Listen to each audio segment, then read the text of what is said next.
എല്ലാ വിദ്യാർത്ഥികൾക്കും പുതിയൊരു വീഡിയോയിലേക്ക് സ്വാഗതം.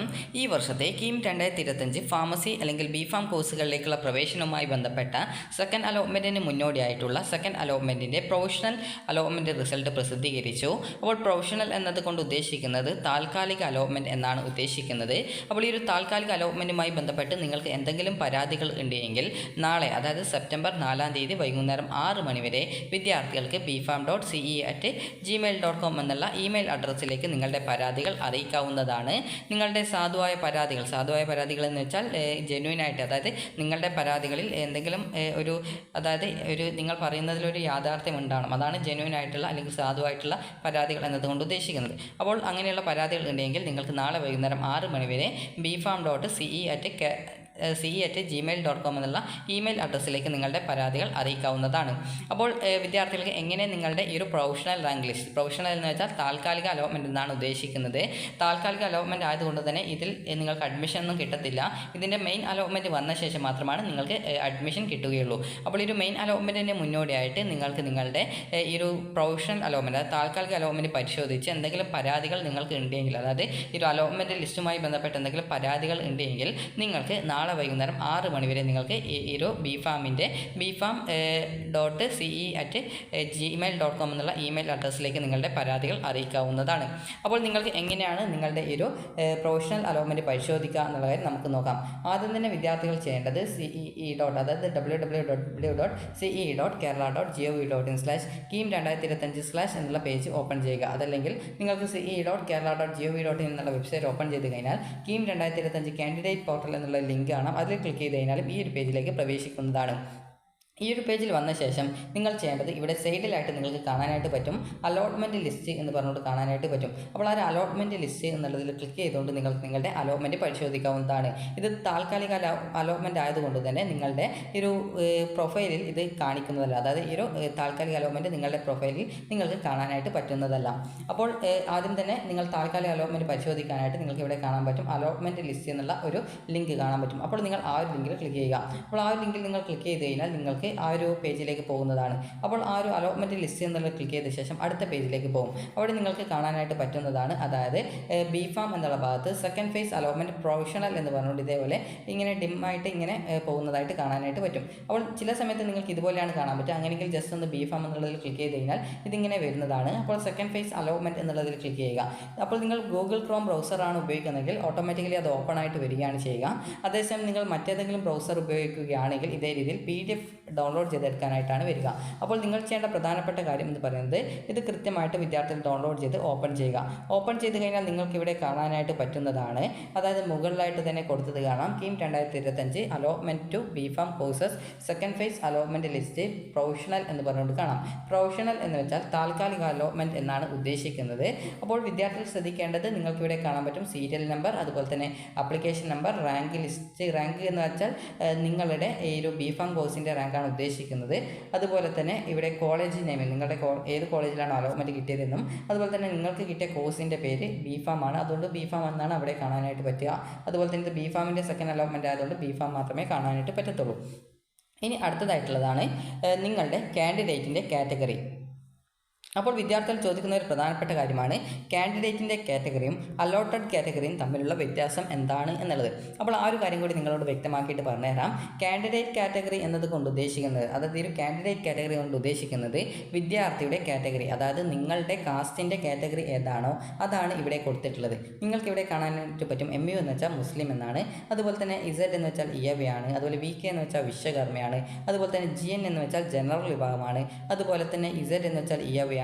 അതുപോലെ തന്നെ ഈ രീതിയിൽ പല വിഭാഗങ്ങളുടെയും. അതുപോലെ EW എന്ന് വെച്ചാൽ EWS വിഭാഗമാണ്, അതായത് എക്കണോമിക്കലി വീക്കർ സെഷൻ, അത് ജനറൽ വിഭാഗത്തിൽ തന്നെയാണ്. എന്നിരുന്നാലും ജനറൽ വിഭാഗത്തിലെ ഫീസ്, അതായത് ഈ ഒരു വാർഷിക വരുമാനം കുറവുള്ള വിദ്യാർത്ഥികളാണ് EWS വിഭാഗത്തിൽ ഉൾപ്പെടുന്നത്.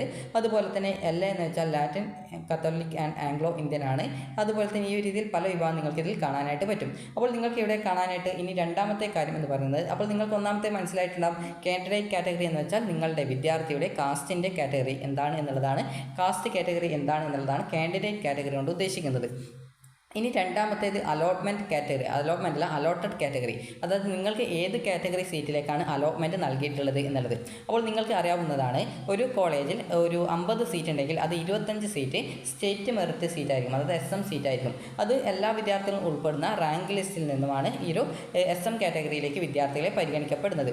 എന്നാൽ ഇവിടെ ഈ ഒരു ബാക്കിയുള്ള 50% സീറ്റ്, അതായത് ഏകദേശം 50 സീറ്റ് ഒരു കോളേജിലുണ്ടെങ്കിൽ അതിൽ ബാക്കിയുള്ള 20%, അതായത് 25 സീറ്റുകൾ അത് ഈ ഒരു ജനറൽ അല്ല, ഈ ഒരു റിസർവ് അല്ല, ഈ ഒരു കാറ്റഗറി വൈസ് റാങ്ക് ലിസ്റ്റ് വഴിയായിരിക്കും ആ ഒരു സീറ്റ് ഫില്ല് ചെയ്യപ്പെടുന്നത്.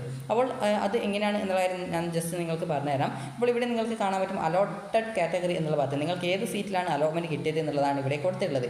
SM എന്ന് വെച്ചാൽ നിങ്ങൾക്ക് സാധാരണ എല്ലാ വിദ്യാർത്ഥികളും ഉൾപ്പെടുന്ന റാങ്ക് ലിസ്റ്റിലാണ്, ആ ഒരു റാങ്ക് ലിസ്റ്റ് പരിഗണിച്ചുകൊണ്ടാണ് നിങ്ങൾക്കിതിൽ അലോട്ട്മെൻറ്റ് കിട്ടിയതെന്ന് നിങ്ങൾക്ക് കാണാനായിട്ട് പറ്റുന്നതാണ്.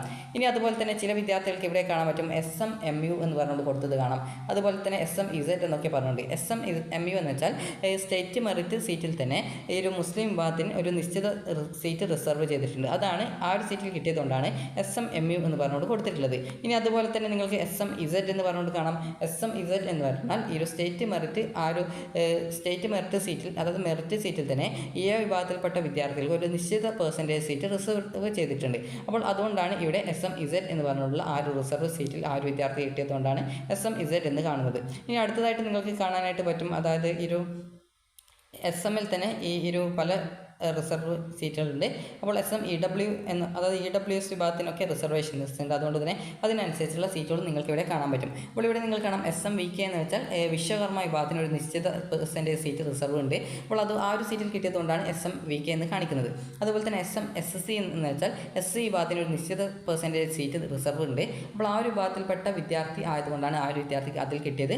മറ്റു വിഭാഗത്തിൽപ്പെട്ട വിദ്യാർത്ഥികൾക്ക് SMSC സീറ്റിൽ കിട്ടത്തില്ല. അതുപോലെ തന്നെ SMZ സീറ്റിൽ ഈ വിഭാഗത്തിൽപ്പെട്ട വിദ്യാർത്ഥികൾക്ക് കിട്ടൂ. അതുപോലെ SMMU എന്ന് പറഞ്ഞുള്ള ആ ഒരു റിസർവ് സീറ്റിൽ മുസ്ലിം വിഭാഗത്തിൽപ്പെട്ട വിദ്യാർത്ഥികൾക്ക് കിട്ടൂ. അതുപോലെ തന്നെ ഇവിടെ കാണാം SMDV എന്ന് വെച്ചാൽ ധീവര വിഭാഗത്തിൽപ്പെട്ട, അതായത് ധീവര വിശ്വകർമ്മല്ല ധീവര വിഭാഗത്തിൽപ്പെട്ട വിദ്യാർത്ഥികൾക്കാണ് SMDV എന്നുള്ളതിൽ കിട്ടുക.